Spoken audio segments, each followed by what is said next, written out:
हर power struggle में एक पल आता है जहां तुम्हें फैसला करना पड़ता है, रहम करना है या भविष्य का खतरा खत्म करना है। इतिहास भरा पड़ा है उन लोगों से जिन्होंने अपने दुश्मन को माफ किया, सिर्फ इसलिए कि वही दुश्मन बाद में वापस आकर उनकी ताकत, उनका नाम और उनकी जिंदगी तक ले गया। 15वीं सदी की इटली में एक आदमी ने इस पैटर्न को समझा। उसने देखा कि अधूरी जीत अक्सर पूरी बर्बादी की शुरुआत होती है। बाद में इसी ऑब्जर्वेशन को आधुनिक दुनिया में एक नाम मिला, law 15, crush your enemy totally. लेकिन क्या इसका मतलब सिर्फ जालिम बनना है या फिर यह इंसानी मनोविज्ञान का एक असहज सच है? आज की कहानी में हम देखेंगे क्यों कभी कभी रहम भविष्य की जंग का बीज होता है और कैसे पावर की दुनिया में हाफ एक्शन सबसे बड़ा जोखिम होता है। 15वीं सदी की इटली, ये वो दौर था जहां शहरों के ऊपर ऊंची दीवारें जरूर होती थी, लेकिन असली जंग दीवारों के बाहर नहीं, महलों के अंदर लड़ी जाती थी। तलवारें चमकती थीं, लेकिन तकदीर दिमाग लिखता था। मुस्कान के पीछे साजिश होती थी, वफा के नाम पर धोखा दिया जाता था। हर राजा के आसपास दो लोग जरूर होते थे,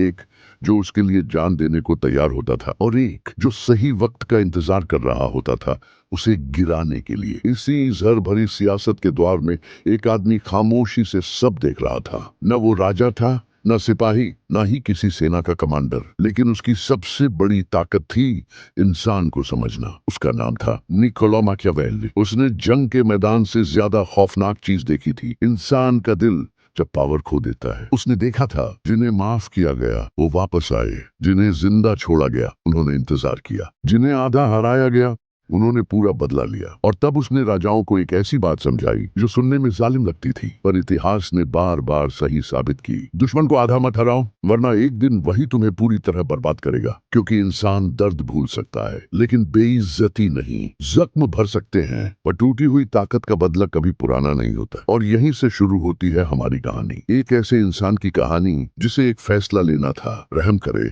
या इतिहास लिखे। इटली उस वक्त एक देश नहीं था, वो एक शतरंज का बोर्ड था।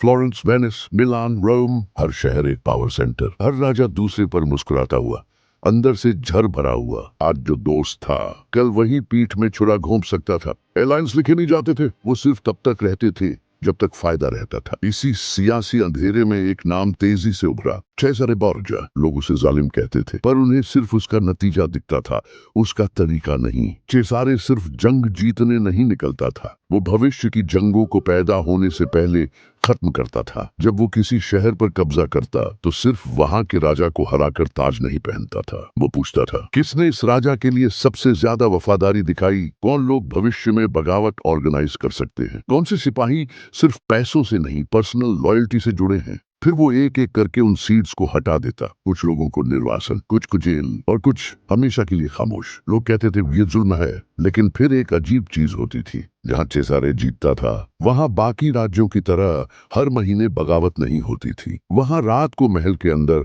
साजिश की फुसफुसाहट कम हो जाती थी। डर था, लेकिन अस्थिर उम्मीद नहीं थी। और यही चीज दूर खड़े एक सियासी ऑब्जर्वर ने नोटिस की, निकोलो मैकियावेली। उसने समझा चेज़ारे लोगों को सिर्फ हराता नहीं था, वो उनके अंदर से वापस उठने की हिम्मत भी निकाल देता था। क्योंकि मैकियावेली जानता था जिंदा दुश्मन सिर्फ एक आदमी नहीं होता, वो एक कहानी होता है, एक याद, एक बेइज्जती का बोझ। और इंसान बेइज्जती का बोझ लेकर जिंदा रहे तो एक दिन वही बोझ तलवार बन जाता है। इसीलिए उसने अपने जहन में एक खतरनाक लेकिन हकीकत पर आधारित नियम लिख लिया, अधूरी जीत भविष्य की जंग होती है।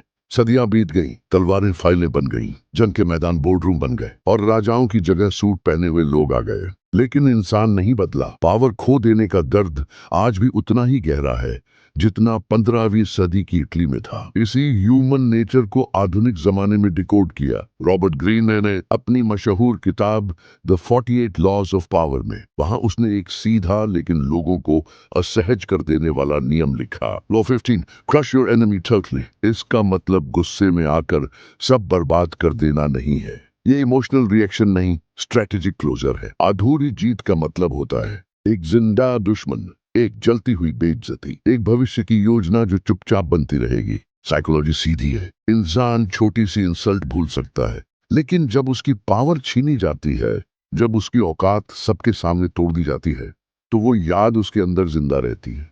और जब तक वो याद जिंदा है तब तक कॉन्फ्लिक्ट खत्म नहीं हुआ। इतिहास बार बार यही दिखाता है, हारे हुए लीडर्स को निर्वासन दिया गया, उन्हें जिंदा रहने दिया गया, उन्हें लगने दिया गया कि शायद एक दिन वापस आ सकते हैं, और वही उम्मीद उनकी सबसे बड़ी ताकत बन गई। वो चुप रहे, उन्होंने सपोर्टर्स इकट्ठा किए, उन्होंने वक्त का इंतजार किया। फिर एक दिन वही आदमी जिसे माफ किया गया था सबसे बड़ा खतरा बनकर लौट आया। कभी कभी रहम इंसानियत नहीं होता, वो सिर्फ टली हुई जंग होती है। यहाँ एक और खतरा है, अगर तुम हर छोटी बात पर लोगों को कुचलोगे तो तुम पावरफुल नहीं, पैरानॉइड लगोगे। लोग सामने से झुकेंगे पर पीछे से एकजुट हो जाएंगे। इसीलिए असली मैकियावेलियन सोच ये कहती है, कॉन्फ्लिक्ट अवॉइड कर सकते हो तो करो, पर अगर उसमें उतरते हो तो उसे अधूरा मत छोड़ो। डर से ज्यादा खतरनाक होता है एक अपमानित इंसान जिसके पास वापस उठने का मौका हो। स्मार्ट डोमिनेंस का मतलब है controlled calculated final action. Emotional revenge सिर्फ ईगो को संतुष्ट करता है। स्ट्रेटेजिक डोमिनेंस भविष्य के खतरे खत्म करता है।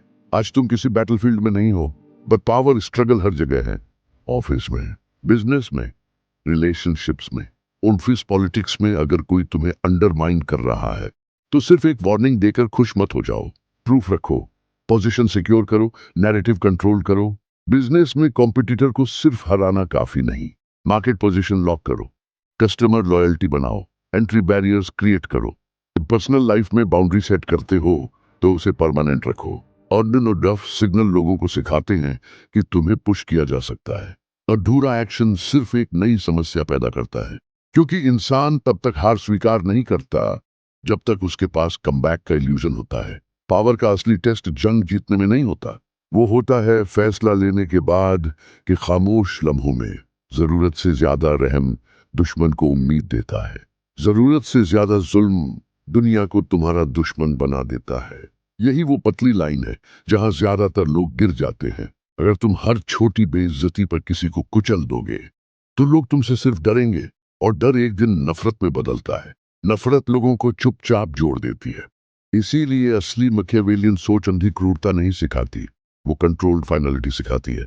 जब कॉन्फ्लिक्ट अनअवॉइडेबल हो तो उसमें क्लैरिटी के साथ उतरना, इमोशंस के साथ नहीं। लूज एंड्स छोड़ना दया नहीं होता, वो भविष्य के लिए खुला दरवाजा होता है। लेकिन बिना वजह नए दुश्मन बनाना सिर्फ ईगो होता है, स्ट्रैटेजी नहीं। स्मार्ट डोमिनेंस का मतलब है सिचुएशन को इतना क्लीन क्लोज करना कि वापस उठने का स्कोप ही ना बचे। इमोशनल रिवेंज पल भर का सुकून देता है, strategic closure long term stability देता है। निकोलो मैकियावेली ने लोगों को वायलेंस नहीं सिखाया था, उसने सिर्फ इंसान का असली नेचर ऑब्जर्व किया था। इंसान छोटी गलती माफ कर देता है, छोटी बेइज्जती भूल जाता है, लेकिन जब उसकी पावर छीनी जाती है, जब उसे महसूस होता है कि उसकी औकात तोड़ दी गई, तो वो याद उसके अंदर जलती रहती है, और वही जलती हुई याद एक दिन स्ट्रैटेजी बन जाती है। इसलिए जब लाइफ तुम्हें किसी पावर स्ट्रगल के सामने खड़ा करे तो दो रास्ते होते हैं, या तो उससे दूर रहो, और अगर उसमें उतरो तो उसे अधूरा मत छोड़ो, क्योंकि अधूरी जीत अक्सर पूरी हार की शुरुआत होती है। कभी कभी जिंदगी हमें ऐसे लोगों के सामने खड़ा कर देती है जो हमारी काइंडनेस को वीकनेस समझ लेते हैं, और तब हमें फैसला करना पड़ता है, हम सिर्फ अच्छे बनना चाहते हैं या मजबूत भी। याद रखो, हर सिचुएशन में लड़ना जरूरी नहीं होता, लेकिन जब तुम्हें अपनी इज्जत, अपनी पोजीशन या अपनी पीस बचानी हो तो हाफ स्टेप्स का कोई मतलब नहीं होता। क्लियर डिसीजन, स्ट्रॉन्ग बाउंड्रीज, और अपनी वैल्यू पर कभी कॉम्प्रोमाइज नहीं।